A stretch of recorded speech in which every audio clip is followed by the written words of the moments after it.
सभी को नमस्कार। मेरा नाम अभिषेक है और आप देख रहे हैं बेसिक साइंस और इंजीनियरिंग की क्लास आरआरबी एएलपी और टेक्नीशियन के लिए। चलिए शुरुआत करते हैं अपनी आज की क्लास को। तो पीछे हम लोग फ्लूइड मैकेनिक्स भी खत्म कर चुके हैं। आज हम देखेंगे स्पीड एंड वेलोसिटी, जो कि मैं पढ़ा चुका हूं आपको, है ना। इसलिए आज मैं चालू करने जा रहा हूं आपको यूनिफॉर्म सर्कुलर मोशन। ठीक है, तो आज हमारा जो टॉपिक होगा वो होगा आपका यूनिफॉर्म सर्कुलर मोशन। तो आइए सबसे पहले जानते हैं कि सर्कुलर मोशन होता क्या है। तो देखिए, सर्कुलर शब्द का मतलब ही होता है गोला, है ना। तो सर्कुलर मोशन का मतलब क्या हो गया कि जब भी कोई ऑब्जेक्ट एक सर्कुलर पाथ को कवर करेगा। सर्कुलर पाथ, अगर मैं बात करूं कि अगर ये आपका सर्कुलर पाथ है, तो सर्कुलर पाथ का मतलब क्या हुआ। इसका मतलब ये हो गया कि अंदर थोड़ी चलेगा, इसके सरफेस पे चलेगा, जिसको कि हम क्या बोलते हैं, इसको हम बोलते हैं सरकमफेरेंस। ठीक है, सरकमफेरेंस बोला जाता है। तो जब भी कोई ऑब्जेक्ट मूव करता है सर्कुलर पाथ में और सरकमफेरेंस ऑफ सर्कल में, तो ऐसे मोशन को हम सर्कुलर मोशन बोलते हैं। लेकिन अगर यही मोशन को अगर हम बोल दें कि ये यूसीएम कब बनेगा, यानी इसके आगे यूनिफॉर्म कब लगेगा, तो जब भी कोई ऑब्जेक्ट, यानी कि जब भी कोई object circular motion circular path में कर रहा होगा, लेकिन ये क्या करेगा, तो ये कवर करेगा आपको इक्वल डिस्टेंस को। जब ये अपने इक्वल डिस्टेंस को इक्वल इंटरवल ऑफ टाइम में कवर करेगा, तब हम इसको क्या बोलते हैं, इक्वल इंटरवल ऑफ टाइम में कवर करेगा, तब हम इसको बोलते हैं यूनिफॉर्म सर्कुलर मोशन। तो आई होप अब आपको समझ में आ गया होगा कि सर्कुलर मोशन और जो यूनिफॉर्म सर्कुलर मोशन है उनके बीच में अंतर क्या होता है। चलिए अब आगे बढ़ते हैं और अगला पढ़ते हैं अपना। अब देखते हैं कि एंगुलर डिस्प्लेसमेंट क्या होता है। तो देखिए, एंगुलर डिस्प्लेसमेंट को हम किससे डिनोट करते हैं। एंगुलर डिस्प्लेसमेंट, इसको हम डिनोट करते हैं थीटा से। तो ये मतलब, इसका मतलब क्या होता है। तो देखिए, मान लीजिए कि आपके पास एक सर्कुलर क्या दिया हुआ है, मतलब सर्कल पर ही कोई मोशन करेगा कोई भी जो ऑब्जेक्ट होगा। तो देखिए, मान लेते हैं कि कोई ऑब्जेक्ट यहाँ पर इसका रेडियस सेंटर मान लेते हैं। ठीक, तो कोई ऑब्जेक्ट यहाँ से स्टार्ट किया और यहाँ तक पहुँचा। अब इस दोनों लाइन को ज्वाइन करेंगे, तो ये दोनों तो क्या बना, आपको रेडियस ही बना। लेकिन यहाँ से यहाँ तक पहुँचा, तो सर्कल की बात हो रही है, तो क्या है, एक चाप लिया। एक चाप लिया तो मतलब इसने क्या किया, एक एंगल को ट्रेस आउट किया, यानी कि एक एंगल को कवर किया, जिसको कि मैंने नाम दे दिया थीटा। अब ये है ए और ये है बी। तो यानी से ए से बी में जाने पर इसने कितना एंगल कवर किया, यही आपका क्या बताता है, यही आपका बताता है डिस्प्लेसमेंट को। यहाँ से यहाँ चला तो डिस्प्लेस हुआ, है ना, लेकिन कितने एंगल पे चला, तो ये इसका क्या कहलाता है, एंगुलर डिस्प्लेसमेंट कहलाता है। अब अगर मैं बात करूं कि एंगल, अगर एंगल थीटा मुझे निकालना हो, तो एंगल थीटा होता क्या है, तो ये होता है आपका आर्क और अपॉन रेडियस, यानी कि ये आपका रेडियस है, ये भी आपका रेडियस है, और ए बी क्या हो गया, आपका आर हो गया। तो ये क्या हो जाएगा, ए बी अपॉन आर हो जाएगा। अगर आप इसको एल मान लेंगे, तो जो थीटा होगा वो कितना हो जाएगा, एल बाई आर के बराबर हो जाएगा। इसको याद कर लीजिएगा। अब ये भी याद रखिएगा कि जो आपका एंगुलर डिस्प्लेसमेंट है, ये कैसा क्वांटिटी है, तो ये आपको याद रखना है कि ये एक वेक्टर क्वांटिटी है। उसी तरह से अगर मैं बात करूं आपको कि एक और टर्म जो है एंगुलर, जैसे डिस्प्लेसमेंट पढ़ लिया, तो अब अगर मेरे पास पूछा जाए कि एंगुलर वेलोसिटी क्या होता है, तो चलिए अब इसको भी साथ साथ पढ़ते हुए चला जाए। अब अगर हम एंगुलर वेलोसिटी की बात करते हैं, ठीक है, तो एंगुलर वेलोसिटी की अगर हम बात करें, तो इसको हम किससे डिनोट करते हैं, ओमेगा से डिनोट करते हैं। और ओमेगा क्या होता है, तो जैसे आप लीनियर में पढ़ते थे कि रेट ऑफ चेंज ऑफ, जो आपका theta, rate of change of जो डिस्प्लेसमेंट होता है, वो आपका क्या बनता था, वेलोसिटी बनता था। उसी तरह से rate of change of angular displacement ही क्या कहलाता है, आपका एंगुलर वेलोसिटी कहलाता है। तो यानी कि एंगुलर वेलोसिटी की अगर मैं बात करूं, तो ये आपका क्या हो जाएगा, तो इसको मैं लिख सकता हूं कि ओमेगा बराबर हो जाएगा किसके, तो जब भी आप एंगुलर डिस्प्लेसमेंट को किससे भाग लगा देंगे, एंगुलर डिस्प्लेसमेंट को जब आप समय से भाग लगा देंगे, तो ये आपका बन जाता है एंगुलर वेलोसिटी। तो यानी कि अब अगर हम इसके एसआई यूनिट को देखें, तो ये क्या होता है, एंगल थीटा है, तो यानी कि क्या हो जाएगा, रेडियन, और नीचे समय है, तो रेडियन पर सेकेंड इसका क्या हो जाएगा, यूनिट हो जाएगा। उसी तरह से अगर मैं बात करूं कि किसी भी क्षण, यानी दिया किसी भी क्षण पे दिया गया जो आपका वेलोसिटी होता है, एंगुलर वेलोसिटी, उसको हम बोलते हैं इंस्टेंटेनियस एंगुलर वेलोसिटी। तो अगर आपसे पूछ दिया जाए कि बताइए कि इंस्टेंटेनियस जो एंगुलर वेलोसिटी है उसकी वैल्यू कितनी हो जाएगी, तो ये आपका हो जाएगा, डिनोट तो करेंगे ओमेगा से ही, और इसको हम क्या लिखेंगे, जब हम इसको डिफरेंशिएट कर देंगे, यानी थीटा को D theta upon D T लिखेंगे, तो वो क्या कहलाता है, इंस्टेंटेनियस एंगुलर वेलोसिटी कहलाता है आपका।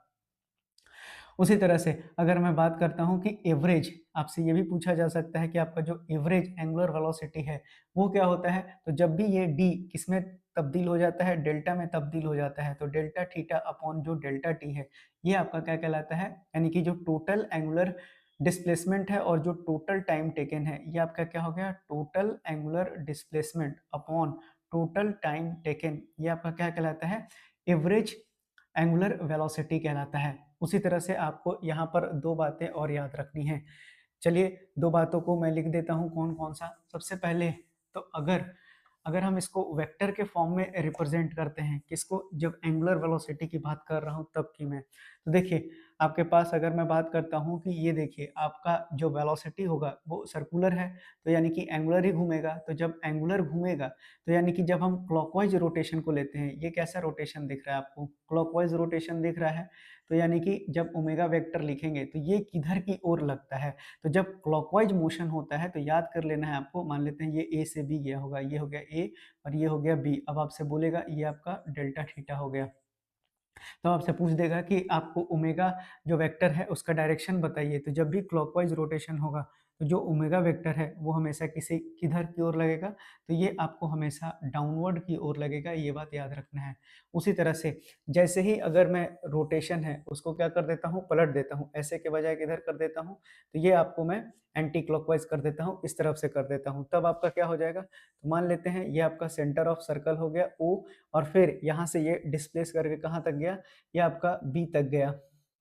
अब यहाँ से अगर आप देखेंगे तो जो आपका एंगुलर वेलोसिटी ओमेगा जो लगेगा, ओमेगा वेक्टर लगेगा, वो किधर की ओर लगेगा, अपवर्ड की ओर लगेगा। तो यानी कि जब आपका जो मोशन है वो कैसा रहेगा, एंटी क्लॉकवाइज अगर रहेगा, तो जो ओमेगा वेक्टर है यानी कि जो आपका एंगुलर वेलोसिटी है उसका जो डायरेक्शन होगा वो किधर की ओर होगा, अपवर्ड की ओर होगा। ये आपसे परीक्षाओं में पूछा गया सवाल है, तो ये भी आपको याद कर लेना है। तो यहाँ पर रोटेशन भी किधर से कर देते हैं, एंटी क्लॉकवाइज, और ये क्या हो गया आपका डेल्टा थीटा हो गया। तो देखिए ये सारी बातें हैं जो आपको एग्जाम पर्सपेक्टिव से काफ़ी इंपॉर्टेंट है और आपको याद भी रखना है।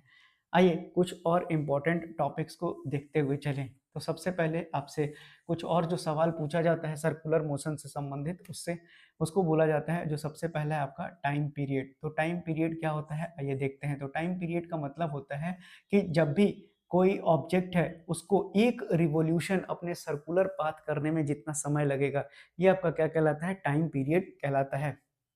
तो टाइम पीरियड को क्या बोला गया, तो ये जो है ऑब्जेक्ट के द्वारा, अगर कोई ऑब्जेक्ट है और ऑब्जेक्ट के द्वारा कितना समय लिया गया ताकि वो क्या कर सके, कंप्लीट कर सके अपने एक रिवॉल्यूशन को, कहाँ पर, तो ये सर्कुलर पाथ की बात की जा रही है। तो ये क्या कहलाता है, आपका टाइम पीरियड कहलाता है। उसी तरह से आपसे फ्रीक्वेंसी पर भी सवाल पूछा जा सकता है कि फ्रीक्वेंसी क्या होता है। तो फ्रीक्वेंसी को न्यू से डिनोट करते हैं, और ये क्या होता है, तो ये आपका बताता है कि जो नंबर ऑफ रिवॉल्यूशन है per unit time circular path में कितना हुआ, यही आपका क्या बताता है, ये आपका बता देता है फ्रीक्वेंसी के बारे में। उसी तरह से तो यहाँ तक आपने क्या पढ़ लिया, एंगुलर वेलोसिटी और time period, frequency, angular displacement, ये सारी चीज़ें आपने पढ़ ली। अब आइए हम लोग अगले टॉपिक पर बढ़ते हैं, और जो हमारा अगला टॉपिक होगा वो होगा आपका एंगुलर एसिलरेशन। चलिए एंगुलर एसिलरेशन को डिनोट किससे करते हैं, इसको अल्फा से डिनोट करते हैं। तो जैसे आपने लीनियर में देखा था कि रेट ऑफ चेंज ऑफ जो वेलोसिटी होता है वो एसिलरेशन होता है, उसी तरह से यहाँ पर भी क्या हो जाएगा, अगर मैं अल्फा की बात करूँ तो rate of change of angular velocity ही आपका क्या कहलाता है, ये आपका एंगुलर एसिलरेशन कहलाता है। अब अगर इसकी बात करें तो इसका जो एसआई यूनिट होगा वो कितना हो जाएगा, तो रेडियन पर सेकंड स्क्वायर हो जाएगा। अच्छा, एक और बात, तो जब भी अगर कोई बॉडी होगा, जब भी अगर आपका कोई बॉडी होगा, अगर वो कांस्टेंट एंगुलर वेलोसिटी से ट्रेवल करेगा, ठीक है, तो जो एंगुलर एसिलरेशन हो जाएगा यानी अल्फा की बात की जा रही है, तो ये कितना के बराबर होता है, ये आपका 0 के बराबर होता है। तो देखिए सेंट्रीपिटल फोर्स, अपना हेडिंग डाल लीजिए कि सेंट्रीपिटल फोर्स क्या होता है। देखिए सेंट्रीपिटल फोर्स का मतलब होता है कि अगर कोई ऑब्जेक्ट है, ठीक है, और वो सर्कुलर मोशन कर रहा है, ये आपका क्या हो गया, सेंटर हो गया ओ, है ना। अब अगर वो वेलोसिटी कर रहा है, मान लीजिए कि वेलोसिटी जो है टेंजेंट पर हम बनाते हैं, ये आपका क्या हो गया, वी वेक्टर हो गया, इधर भी अगर इसका वेलोसिटी है तो वी वेक्टर हो गया, फिर ये वी वेक्टर ही हुआ और ये भी आपका क्या हो गया, वी वेक्टर हुआ। ठीक, तो अब यहाँ पर क्या देखिएगा आप, तो आपको एक फ़ोर्स नज़र आएगा, जो फ़ोर्स होगा वो किधर की ओर लगेगा, अगर कोई ऑब्जेक्ट है जो सर्कुलर मोशन है, तो उसमें वेलोसिटी होगा। तो जो आपका फ़ोर्स लगेगा, तो यहाँ पर एक फ़ोर्स लगता है किसकी तरफ? सेंटर की तरफ, जिसको कि हम क्या बोलते हैं? सेंट्रिपिटल फ़ोर्स बोलते हैं, और टुवर्ड्स द सेंटर लगता है, इसीलिए इसको सेंट्रिपिटल फ़ोर्स बोला जाता है। तो यहाँ पर एक फ़ोर्स एक्ट करता है। अब इस फ़ोर्स की मैग्नीट्यूड हमको मालूम होना चाहिए, तो ये आपका जो प्रक्रिया है, ये क्या कहलाता है? सेंट्रिपिटल फ़ोर्स कहलाता है। तो अब आपको, आई होप सेंट्रिपिटल फ़ोर्स आपको समझ में आ गया होगा। अब हम देखेंगे क्या? तो अब हम देखेंगे कि सेंट्रिपिटल एक्सेलरेशन होता क्या है? तो सेंट्रिपिटल एक्सेलरेशन, अब फ़ोर्स है, वेलोसिटी है, तो निश्चित रूप से एक्सेलरेशन भी होगा ही होगा। तो देखिए, सेंट्रिपिटल फ़ोर्स पे अब बाद में आएँगे, अब आते हैं सेंट्रिपिटल एक्सेलरेशन पर। तो सेंट्रिपिटल एक्सेलरेशन, तो ज़ाहिर-सी बात है कि rate of change of angular velocity क्या कहलाता है आपका? एंगुलर एक्सेलरेशन कहलाता है। ठीक? तो जब भी कोई एक्सेलरेशन किसी भी ऑब्जेक्ट का मूव करेगा यूनिफॉर्म वेलोसिटी के साथ, कब? सर्कुलर पाथ में। तो जो एक्ट करेगा, यानी जो एक्सेलरेशन है वो एक्ट करेगा किधर की ओर? तो रेडियस की ओर एक्ट करेगा, और जो आपका किधर की ओर? टुवर्ड्स द सेंटर की ओर एक्ट करेगा, और जो किसके अलोंग? तो सर्कुलर पाथ के अलोंग। तो अगर बात करें कि सेंट्रिपिटल एक्सेलरेशन होता कितना है, तो अगर हम इसको AC से डिनोट करते हैं, तो ये आपका कितना होता है? ओमेगा स्क्वायर R के बराबर होता है। अब अगर बात करें, तो यही बराबर होता है, अगर लीनियर वेलोसिटी के टर्म में बात करें, तो ये कितना होता है आपके पास? V स्क्वायर अपॉन R के बराबर होता है। क्यों? क्योंकि आपको बता दें कि जो आपका ओमेगा होता है वो किसके बराबर होता है? V बाई R के बराबर होता है। तो यहाँ से क्या हो जाएगा? V square upon R square हो जाएगा, और एक R से एक R कैंसिल हो जाएगा, तो V स्क्वायर अपॉन R बच जाएगा। उसी तरह से अगर आप इसको वेक्टर के फॉर्म में लिखना चाहते हैं, ये हो जाएगा ओमेगा वेक्टर और इंटू V वेक्टर के बराबर आप इसको इस तरह से लिख सकते हैं। अब आइए चलते हैं, अब आते हैं इसके ऊपर, सेंट्रिपिटल फोर्स के ऊपर। तो सेंट्रिपिटल फोर्स का अगर मैग्नीट्यूड लिखें, तो ये कितना हो जाएगा आपका? mv स्क्वायर अपॉन R के बराबर होता है। उसी तरह से अगर हम इसको अल्फा के टर्म में लिखेंगे, तो ये कितना हो जाएगा? m इंटू अल्फा हो जाएगा, है ना? अब आगे बात करें, तो ये जो है आपका एक और, इसको FC को हम क्या लिख सकते हैं? तो ये लिख सकते हैं m ओमेगा स्क्वायर, R के भी टर्म में लिख सकते हैं, और एक और टर्म में आपसे पूछा जा सकता है, तो ये m ओमेगा इंटू भी हम इसको लिख सकते हैं। और अगर हम इसी को वेक्टर के फॉर्म में लिखेंगे, तो क्या लिख सकते हैं? मास तो आपका कांस्टेंट है, बाहर निकाल दीजिए, तो ये आपका क्या बनेगा? Omega vector into V vector का क्रॉस प्रोडक्ट ये बनता है। तो ये आपका क्या हो गया? सेंट्रिपिटल फोर्स बन गया। अब याद रखिएगा कि जो भी आपका वर्क डन किया जाता है, किसके द्वारा? तो वर्क डन जो किया जाता है आपको सेंट्रिपिटल फोर्स के द्वारा, ये किसके बराबर होता है? ये आपको 0 के बराबर होता है, इसको आप ध्यान में रखिएगा। उसी तरह से अगर सेंट्रिपिटल फोर्स नहीं रहेगा, तो यूनिफॉर्म सर्कुलर मोशन की प्रक्रिया को पूरा नहीं किया जा सकता है, इस बात को भी ध्यान में रख लीजिएगा। अच्छा, जो भी आपका काइनेटिक एनर्जी होता है और एंगुलर मोमेंटम होता है, उसको हम इंक्रीज नहीं कर सकते हैं सेंट्रिपिटल फोर्स के द्वारा। मैंने क्या बोला? कि आप ना ही काइनेटिक एनर्जी को इंक्रीज कर सकते हैं। ठीक है? कहाँ पर? जब हम सेंट्रिपिटल फोर्स की बात करेंगे, तब की बात कर रहे हैं। तो यहाँ पर आप काइनेटिक एनर्जी को क्या कर सकते हैं? इंक्रीज नहीं कर सकते। उसी तरह से आप अगर एंगुलर मोमेंटम की बात करेंगे, तो भी आप इसको क्या नहीं कर सकते? एंगुलर मोमेंटम को भी आप इंक्रीज नहीं कर सकते हैं सेंट्रिपिटल फोर्स के केस में। चलिए, अब आपको 2 चीज़ यहाँ पर दिमाग में रखना है। एक, जो एक्सेलरेशन होता है, वो आपको अगर एंगुलर फॉर्म में पढ़ रहे हैं, तो ये टेंजेंशियल भी हो सकता है आपको, और जो है ये रेडियल भी हो सकता है। आइए देखते हैं कि टेंजेंशियल और रेडियल एक्सेलरेशन क्या होता है। तो देखिए, आपके पास एक सर्कुलर मोशन करने के लिए कोई एक ऑब्जेक्ट है, ये उसका रेडियस हो गया। तो मान लिया कि आपके पास जो है एक एक्सेलरेशन जब रेडियस के अलोंग लगता है, तो इसको बोलते हैं रेडियल एक्सेलरेशन, और जब रेडियस के अलोंग ये परपेंडिकुलर लगता है, तो ये आपका बोला जाता है टेंजेंशियल एक्सेलरेशन। तो जो आपके पास, अगर मैं बात करूँ, तो टोटल एक्सेलरेशन की अगर मैं बात करूँ किसी भी सर्कुलर मोशन में, तो ये आपका कितना निकल कर आएगा? तो ये आपका निकल कर आएगा रूट अंडर AT स्क्वायर और प्लस AR स्क्वायर के ये बराबर आता है। जहाँ पर AT क्या है? ये आपका कौन सा है? टेंजेंशियल एक्सेलरेशन है, और ये जो है आपका कैसा एक्सेलरेशन है? तो ये आपका रेडियल एक्सेलरेशन है। इस पॉइंट को याद कर लीजिएगा। उसी तरह से अब आपको कुछ और रिलेशंस हैं जो कि मैं आपको लिखवा देता हूँ। सबसे पहले तो फ्रीक्वेंसी और टाइम में क्या होता है? तो न्यू क्या होता है? फ्रीक्वेंसी क्या होता है आपका? 1/t के बराबर होता है। उसी तरह से आपसे कुछ और सवाल आप पर बन सकता है कि जो आपका ओमेगा होता है, ओमेगा क्या होता है? थीटा बाई टी के बराबर होता है, और जो आपका थीटा आएगा वो कितना आता है, तो ये आपका 2 पाई होगा और डिवाइडेड बाई आप क्या लिख सकते हैं इसको, टी लिख सकते हैं। अब 1 बाई टी क्या होता है, न्यू होता है, तो ये आप क्या लिख सकते हैं, 2 पाई न्यू के बराबर ओमेगा आप लिख सकते हैं। उसी तरह से आपसे पूछा जा सकता है एक और रिलेशन, तो जो एसिलरेशन होता है, लीनियर एसिलरेशन और एंगुलर एसिलरेशन, ये कितना होता है, तो अल्फा इंटू आर के बराबर होता है। आर क्या होगा, रेडियस होगा उस पर्टिकुलर यूनिफॉर्म सर्कुलर मोशन जो कर रहा होगा। तो यहाँ तक देखिए जो भी आपको एंगुलर से संबंधित बातें थी वो मैंने आपको पढ़ा दिया है। चलिए अब बढ़ते हैं अगले टॉपिक पर, और अगला टॉपिक है आपका प्रोजेक्टाइल मोशन। ठीक है, इस पर एक सवाल दो सवाल तो निश्चित आना ही आना है। आइए जानते हैं कि प्रोजेक्टाइल मोशन क्या होता है। तो देखिए प्रोजेक्टाइल मोशन का मतलब होता है जब भी कोई ऑब्जेक्ट को हम हॉरिजॉन्टली थ्रो कर रहे हैं, ठीक है, जब भी आप एक बॉल को फेंकते हैं तो ये बॉल कैसे जाता है, या फिर कोई मिसाइल है ये कैसे जाता है, ऐसे जाएगा और फिर जाके नीचे इस तरह से ये डाउनफॉल होगा, ठीक है, ये आके नीचे इस तरह से गिरेगा। तो यही मोशन आपका क्या कहलाता है, प्रोजेक्टाइल मोशन कहता है। यानी कि जब भी आपका कोई ऑब्जेक्ट है उसको आप थ्रो करेंगे किस तरह से, तो आप हॉरिजॉन्टल डायरेक्शन में थ्रो करेंगे, और जब भी फेंकेंगे तो किसी ना किसी एंगल थीटा पर आप इसको फेंकेंगे। लेकिन यहाँ पर एक आपको एक्सेप्शन में याद रखना है कि आप थीटा को 90 डिग्री नहीं रख सकते हैं, नहीं तो फिर वो वर्टिकल हो जाएगा।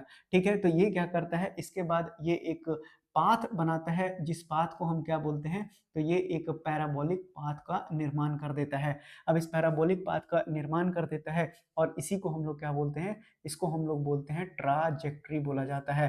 तो मिसाइल भी मैं आपको पढ़ाते रहता हूँ। अब जो भी आपको ऑब्जेक्ट है ना, ये जो यहाँ पर जो भी आपका ऑब्जेक्ट है वो क्या कहलाता है, तो उसी को हम लोग बोलते हैं प्रोजेक्टाइल। ठीक, और जो इसका मोशन होता है, इसका जो मोशन होता है, इसी को हम लोग क्या बोलते हैं, इसको हम लोग बोलते हैं प्रोजेक्टाइल मोशन बोलते हैं। तो आई होप बहुत ही आसान शब्दों में आपको समझ में आ गया होगा कि प्रोजेक्टाइल मोशन क्या होता है। चलिए अब हम एक ग्राफ को खींचते हैं। ठीक, ये हो गया आपका एक्स एक्सिस हॉरिजॉन्टल और ये हो गया आपके पास वाई एक्सिस। तो देखिए सबसे पहले आपके पास क्या रहेगा, तो आपने एक ऑब्जेक्ट है जिसको कि आपने फेंका, और ये जब पाथ को अपना कवर करेगा तो ये कैसा पाथ कवर करेगा, तो ये एक पैराबोलिक पाथ को कवर करेगा, जैसा कि यहाँ पर आपको दिखाई दे रहा होगा। अब आइए देखते हैं कि इस पैराबोलिक पाथ में अगर इसका जो इनिशियल वेलोसिटी था, अब यहाँ पर ये एंगल कितना बना रहा है, ये आपको एंगल यहाँ पर थीटा बना रहा है। अब जो ये दूरी है कहाँ से कहाँ तक, इनिशियल 0 से गया और यहाँ तक पहुँचा, तो ये जो दूरी आपका कहलाता है, यही दूरी को आप r से डिनोट करते हैं, और r आपका क्या कहलाता है, r आपका रेंज कहलाता है। अब अगर बात करें तो देखिए एक टाइम पर ऐसा आएगा कि जो भी ऑब्जेक्ट होगा वो अपने मैक्सिमम हाइट पर रहेगा, यानी कि इस वाले एक्सिस के परपेंडिकुलर हो जाएगा। तो इसको हम लोग क्या बोलेंगे, तो इसको हम लोग क्या बोलेंगे, मैक्सिमम हाइट बोलेंगे, यानी कि h की बात की जा रही है। उसी तरह से आप देखेंगे तो बॉडी जब ऊपर जाएगा तो नीचे की ओर हमेशा यहाँ क्या लगता हुआ नजर आएगा आपको, तो हमेशा आपको जब तक ये नीचे नहीं गिर जाता है, आपको एक जो ग्रेविटी है वो हमेशा इस पर लगता हुआ नजर आएगा, जिसको कि मैंने जी से डिनोट कर दिया।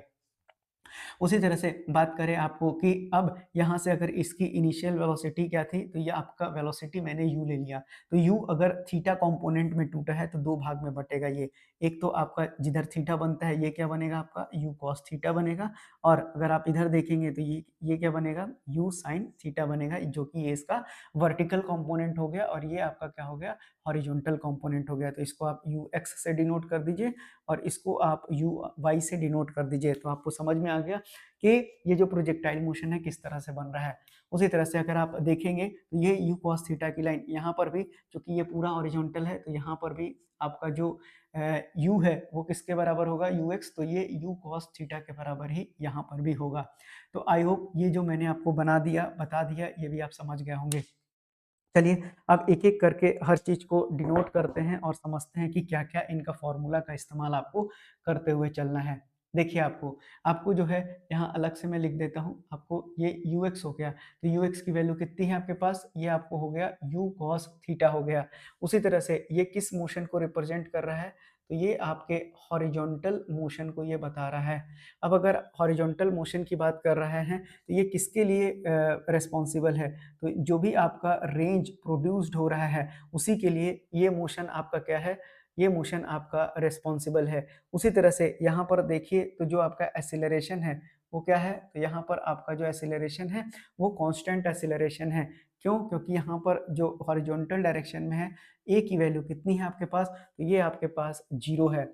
लेकिन जैसे ही अगर हम यू वाई की बात करें, यहीं पर लिख देते हैं, दूसरा पेन का इस्तेमाल कर लेते हैं, तो यहाँ पर अगर आप देखेंगे तो यू वाई, अब यहाँ पर कौन कौन सा कंपोनेंट है, यहाँ पर आपके पास यू साइन थीटा है।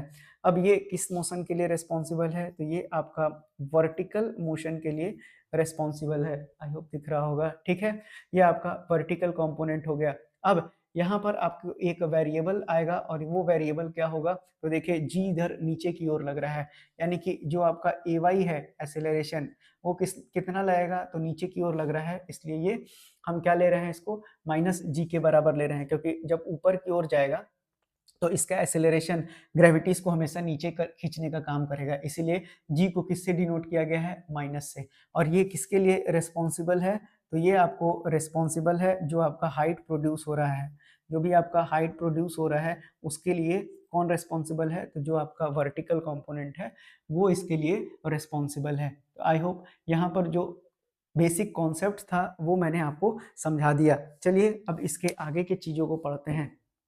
तो जो आपको अगला चीज़ है, अब मैं आपको डायरेक्टली फॉर्मूला लिखाऊंगा। क्यों?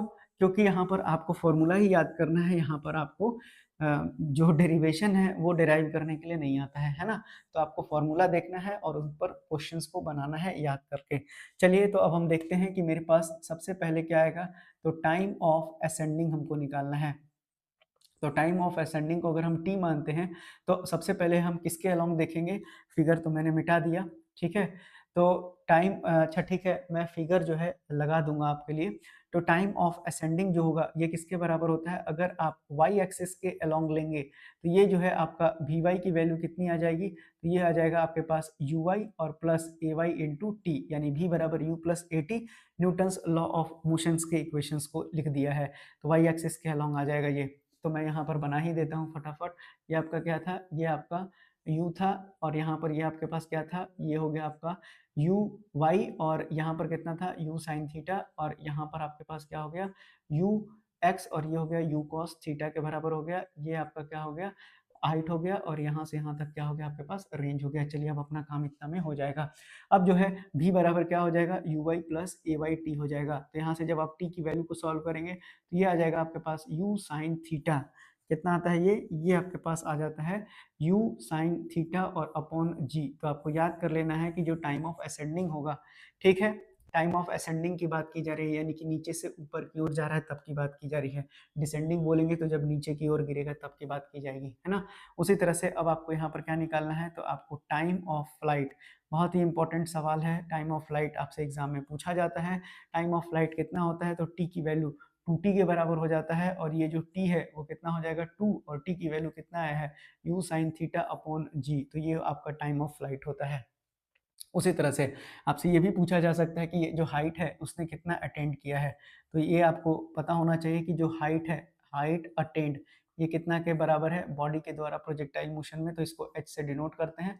और ये आपके पास कितना होता है, तो ये आपके पास u square sine square theta upon 2g के बराबर होता है। अब आइए जानते हैं कि मैक्सिमम हाइट की कंडीशन क्या होती है। देखिए अब हम लोग क्या पढ़ने जा रहे हैं, तो हम लोग पढ़ने जा रहे हैं कंडीशन फॉर मैक्सिमम हाइट, क्योंकि ये इस पर सवाल पूछा गया है तो मेरा बताना भी आपको फर्ज है। अब मैक्सिमम हाइट की कंडीशन क्या होती है इसको समझते हैं। देखिए अगर मैक्सिमम हाइट की बात करें तो यहाँ पर थीटा कितना होना चाहिए, ये थीटा 90 डिग्री होना चाहिए, है ना। ये देखिए ये थीटा यहाँ तक है, अब ये थीटा यहाँ तक आएगा तभी तो ये क्या करेगा, मैक्सिमम हाइट को अटेंड करेगा। तो थीटा कितना होता है 90 डिग्री। तो अगर हम साइन 90 डिग्री की बात करें, क्योंकि यहाँ पर हमको मालूम है साइन थीटा है, तो साइन 90 की वैल्यू कितनी होती है आपके पास 1 होती है। तो जो आपके पास हाइट मैक्सिमम निकल कर आएगा ये कितना हो जाएगा यू स्क्वायर, क्योंकि साइन थीटा 1 हो गया, और डिवाइडेड बाई 2g के बराबर हो जाएगा। तो मैक्सिमम हाइट की भी कंडीशन आपसे एग्जाम में पूछा जाता है, इसको याद कर लीजिएगा। उसी तरह से अब हम क्या निकालेंगे, तो अब हम निकालेंगे रेंज। तो रेंज को किससे डिनोट कर रहे हैं हम, आर से डिनोट कर रहे हैं, और रेंज की वैल्यू कितनी होती है, ये होता है आपका यू स्क्वायर साइन 2 थीटा और अपॉन ये जी के बराबर होता है। इसको भी आप ध्यान में रख लीजिएगा।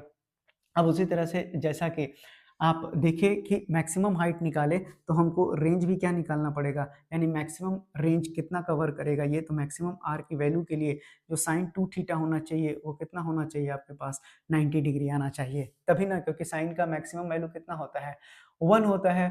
ठीक है, तो यानी कि जो आपके पास 2 थीटा होगा, तो यानी कि साइन 2 थीटा की वैल्यू कितनी होती है, ये आपके पास साइन 90 हो जाएगा, है ना, सॉरी, साइन 2 थीटा की वैल्यू कितनी होगी, 1 होगी, तभी ये मैक्सिमम होगा, और साइन 90 क्या होता है आपका, 1 होता है, तो जो 2 थीटा की वैल्यू है वो आ गई 90 डिग्री, तो यानी कि थीटा कितना आ जाएगा आपके पास, 45 डिग्री।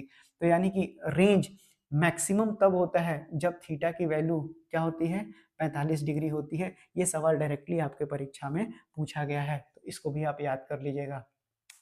तो देखिए, रेंज से संबंधित भी बातें मैंने आपको बता दिया। तो अब अगर मैं बात करूँ कि जो रेंज का मैक्सिमम वैल्यू हो जाएगा, रेंज का मैक्सिमम वैल्यू कितना आ जाएगा, तो ये आपके पास साइन 2 थीटा 1 हो गया, तो ये कितना बचेगा, तो यू स्क्वायर और अपॉन जी जो वैल्यू है, यही क्या बचेगा आपका, ये आपका मैक्सिमम रेंज कहलाएगा। चलिए, तो अब आपने यहाँ पर सब कुछ देख लिया, अब हम एक रिलेशंस को निकालेंगे, ठीक है ना। अब एक रिलेशंस को निकालेंगे और इसमें देखेंगे, सब कुछ मैंने पढ़ा दिया, आपको दिमाग में याद रखना है, मैं पूरा मिटा दे रहा हूँ, इतना कठिन चीज नहीं है ये, ठीक है। देखिए, अब आपके पास क्या है कि अगर मैं एक रेशियो लेता हूँ, कैसे, कि रेंज मैक्सिमम और जो हाइट मैक्सिमम है, इन दोनों का अगर मैं रेशियो निकालता हूँ, तो रेंज मैक्सिमम कितना आया, यू स्क्वायर अपॉन जी आया, और ये कितना आया, यू स्क्वायर अपॉन 2 जी आया, ठीक।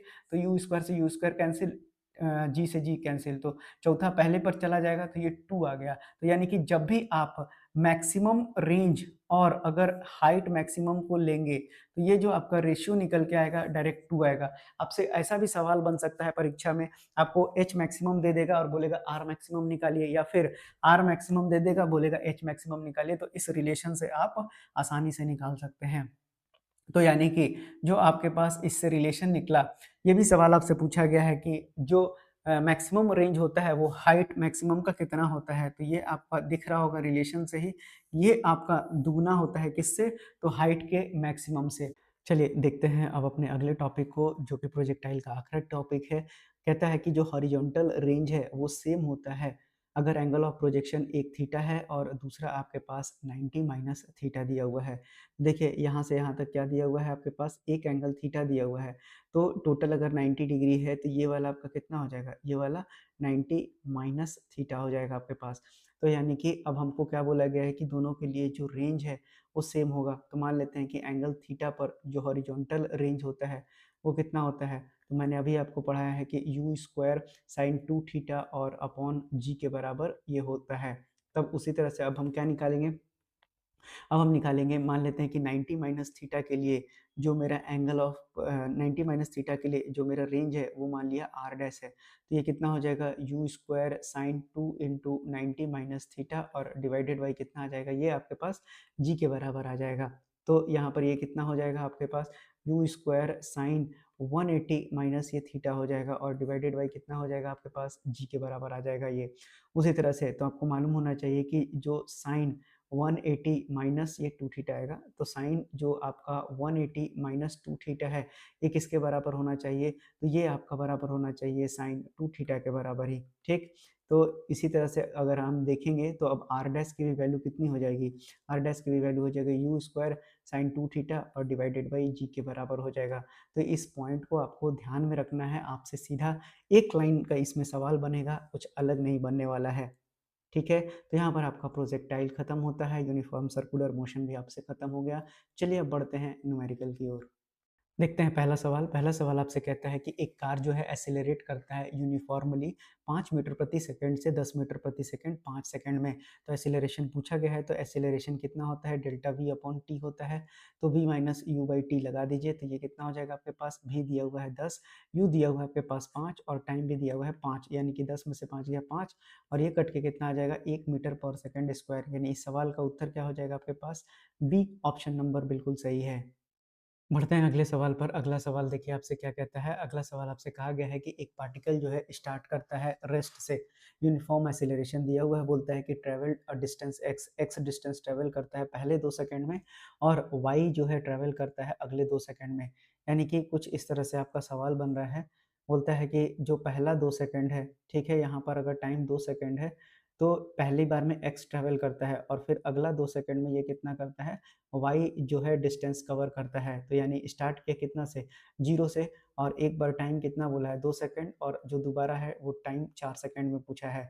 तो चलिए सबसे पहले s बराबर कितना हो जाएगा, ut plus half A T square हो जाएगा।